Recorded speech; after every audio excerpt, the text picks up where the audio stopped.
한글 단어 조성 원리를 통한 한글 문해력 강좌 한자 공부 요강도 232번째 시간 시작하도록 하겠는데요.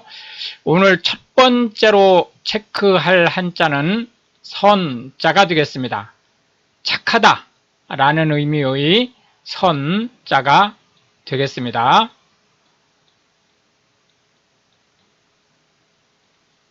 품성이 착하다 라는 의미의 선자가 되겠습니다. 하나, 둘, 셋, 넷, 다섯, 여섯, 일곱, 여덟, 아홉, 열, 열하나 해서 총 11획에 해당하는 한자가 되겠습니다. 선하다 라고 하면 품성이 남을 해치지 않고 남에게 이득이 되게 하는 그런 사람을 얘기하죠. 그런 사람의 성질을 표현하는 말입니다. 선행이라고 하는 것은 착한 행동을 얘기하고 선의라고 하는 것은 좋은 뜻을 얘기합니다. 예를 들어서 무슨 일인가를 했는데 결과가 나쁠 수도 있죠. 그러나 그게 선의로 했는데 어쩔 수 없이 나쁜 결과를 가져왔다라고 할 때는 통상 비난을 못하게 되는 그런 상황에 이제 처하게 되죠. 개선하다라고 하는 것은 현재 어떤 불편한 사항이나 잘못된 부분을 수정해서 올바로 잡다라는 뜻이고요. 최선은 가장 좋은 방법이라는 뜻입니다. 위선은 사실은 그렇지 않으면서 겉보기에는 착한 척하는 것을 얘기하고요. 개과천선은 과가 잘못이란 뜻이죠. 잘못을 고쳐서 선하게 바꾸다 그런 뜻입니다. 그래서 통상적으로 어떤 행위를 바꾸는 것도 개과천선이지만 사람의 근본적인 마음을 바꾸어서 새 사람이 되다라는 의미를 가지고 있습니다. 다다익선이라고 하는 것은 많으면 많을수록 좋다 그런 뜻이죠. 예를 들어서 자원봉사를 하는데 사람이 많이 필요하다 라고 했을 때 몇 명이나 모이면 좋을까요? 라고 할 때 다다익선이죠. 이렇게 대답을 할 수 있는 거죠. 많이 모이면 많이 모일수록 좋습니다. 그런 뜻입니다. 선처라고 하는 것은 사전적으로는 형편에 맞게 처리하다라는 말인데요. 사실 현대 한국어에서는 그런 의미로는 거의 안 쓰이고 가능한 한 또는 최대한 좋은 쪽으로 처리해 주세요 라는 뜻입니다. 이제 거기에는 실제 규정에는 조금 가혹한 상황이 있다 할지라도 좀 부드럽게 무마를 좀 해주세요 라는 의미를 가지고 있는 거죠. 독선이라고 하는 것은 이 말 자체는 자기 혼자만 착하다라는 의미인데요. 실제로는 자기 고집을 부리면서 남의 의견을 듣지 않는 그러한 것을 얘기하죠. 두 번째로 우리가 살펴볼 한자는 엄자가 되겠는데요. 엄하다라는 말입니다. 엄하다라고 하는 것은 엄격하다라는 말과 같은 말입니다. 그러니까 엄할 엄자는 엄격할 엄자와 같은 뜻을 가지고 있다. 이렇게 보시면 되겠습니다. 그러니까 성품이 엄격하다. 어떤 언행이 엄격하다. 이렇게 보시면 되겠죠. 하나, 둘, 셋, 넷, 다섯, 여섯, 일곱, 여덟, 아홉, 열, 열하나, 열둘, 열셋, 열넷, 열다섯, 16, 17, 18, 19, 20 해서 총 20획에 해당하는 한자가 되겠습니다. 엄하다 또는 엄격하다라는 의미의 이 엄자가 되겠습니다. 이 엄자 자체가 엄하다 또는 엄격하다라는 의미를 가지고 있다. 이렇게 이제 보시면 되겠습니다. 엄하다 또는 엄격하다라고 하는 것은 정해진 규칙이라든지 또는 업무 방법이라든지 생활에 대한 어떤 지침이라든지 이런 것에 빈틈없이 잘 맞추는 것을 얘기합니다. 그래서 거기에서 이제 어긋나면 좀 문제가 생기는 그런 걸 얘기하는 거죠. 엄숙하다라고 하면 엄격하면서 숙연하다라는 뜻이고요. 존엄하다라고 하는 것은 매우 높다. 그래서 감히 근접하기가 어렵다라는 뜻으로 원래 존엄이라는 말은 왕이나 신에게만 사용하던 말이었습니다.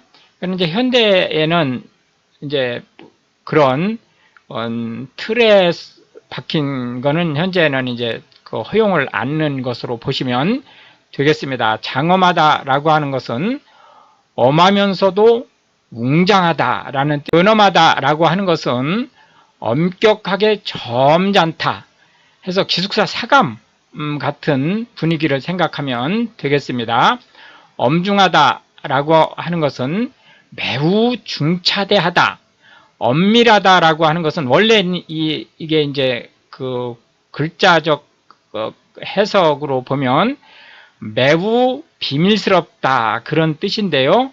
실제는 이제 현대 한국어에서는 엄밀하다를 매우 비밀스럽다라는 말로는 거의 안 씁니다. 거의 안 쓰고 매우 정교하다, 조금의 오차도 허용하지 않는다 그런 의미로 쓰고 있습니다. 엄수하다라고 하는 것은 엄격히 지키다 라는 거죠. 예를 들어서 규칙을 지키는 것이라든지 또 약속을 지키는 거라든지 또는 시간을 지킨다든지 이걸 다 엄수하다라는 말로 표현을 합니다. 위엄이라고 하는 것은 행동이 위세가 있고 품위가 있다. 이제 그런 말로 보시면 되겠고요. 계엄이라고 하는 것은 국가의 상황이 매우 위태로운 입장에서 군이 행정, 사법을 통제하는 그러한 일을 계엄이라고 하고요. 이거는 이제 헌법에 의해서 계엄에 대한 것은 엄격히 제한을 받게 되겠습니다. 그런가 하면 병사들이 엄격히 경계하다라는 말로도 계엄이라는 말을 원래는 쓸 수 있는 건데요. 현대 한국어에서는 계엄은 이제 엄격히 경계하다라는 말은 사실상 사라졌고 이제 비상사태에 처해서 군이 행정 및 사법권을 통제하는 것을 얘기하는 거죠. 마지막 세 번째 한자는 전자가 되겠는데요. 법이라는 의미의 이 전자가 되겠습니다. 근데 여기서 이제 전이라고 표현하는 법은 예를 들어서 law라든지 또는 rule라든지 이런 형태의 어떤 규칙이라는 의미보다는 법이라고 하는 문헌으로 표시된 것들을 정리하는 것이라는 의미로 전은 보셔야 될 필요가 있습니다. 그렇기 때문에 전이라고 하는 것은 표본이라는 의미로 더 강하게 쓰이게 된다라고 보시면 되겠습니다. 법전하면 법을 묶어놓은 출판해서 묶어놓은 것을 얘기하고요. 실제는 이제 책처럼 보이죠. 가제가 가능하도록 하는 거지만 현대사회에서는 가제가 가능한 것으로 보이지만 옛날에 이걸 다 묶었죠. 책으로. 그런데 이 법에 대한 책이라는 의미가 아닙니다. 그게 아니고 법 자체를 인쇄해 놓은 책이라는 뜻입니다. 국어사전 할 때 이거는 이제 말을 뜻하는 거죠. 예를 들어서 국어사전은 한국 같으면 이제 한국어에 대한 사전이고, 한국에서 영어사전, 그러면 영한사전을 얘기합니다. 영어를 한글로 번역한. 또 한영사전 하면 한국말을 영어로 컨버전한 그런 사전이란 뜻이고요. 이때 사전, 딕셔너리라는 이 사전은 말을 풀어 쓴 것을 얘기하죠. 이 사는 말씀사자를 씁니다. 백과사전 할 때 이 사자는 일사자를 써요. 그러니까 우리 일상생활에서 생기는 갖가지 일에 대해서 뜻을 풀이해 놓은 것을 백과사전이라고 얘기를 하는 거죠. 고전이라고 하는 것은 오랫동안 많은 사람들이 애독한 책이라는 의미죠. 그러나 이제 이 책이라는 의미에서 현대 한국어에서 고전을 뜻할 때는 책이라는 의미에서 이제 한 발 더 나아가서 음악이라든지 또는 건축, 양식이라든지 이런 것들에까지도 고전이라는 의미를 확대하고 있다, 이렇게 보시면 되겠습니다. 고전주의라고 하는 것은 근대, 그러니까 17, 8세기죠. 예, 유럽에서 나타난 이제 사조인데요. 로마나 그리스 이쪽의 고대 로마나 고대 그리스의 문화를 숭상하는 형태의 문화, 사조를 얘기하는 거죠. 의전이라고 하는 것은, 원래 의전이라는 말은 격식을 차린 세레모니, 격식을 차린 어떤 축하연, 행사, 이런 것을 원래 의전이라고 하는데요. 실제 현대 한국어에서는 그런 의미로는 거의 안 쓰고, 행사에, 그것도 특히 이제 그 공식적인 행사에 에서 따라야 할 의례, 즉 품위를 지키는, 예의를 지키는 절차를 얘기합니다. 그러니까 의전이라고 하는 것은 원래는 행사라는 뜻이죠. 의전이. 그러나 행사라는 뜻으로 쓰이는 것보다는 공식적인 행사에 적용해야 될 규례, 예의, 이런 것을 이제 얘기한다, 이렇게 보시면 되겠습니다. 전형이라고 하는 것은 모범, 표준, 본보기, 그런 뜻으로 특정한 일에 대한 특성을 가장 잘 나타낼 수 있는 것을 얘기합니다. 상전이라고 하면 이제 신분 사이였을 때 자기 주인을 상전이라고 얘기를 했는데요. 이것이 이제 확대돼서 직장이라든지 이런 데서 자기의 상사를 상전이라는 말로 표현할 수 있습니다. 그러나 상전이라는 말은 지금 이제 사라져가고 있는 말이다, 이렇게 보시면 되겠고요. 특전은 특별히 특정인한테 그 전개되는 혜택, 즉 특혜라고 보시면 되겠고, 원전이라고 하는 것은 가장 최초로 쓰여진 책을 얘기합니다. 지금은 원전이 그렇게 중요하지 않죠.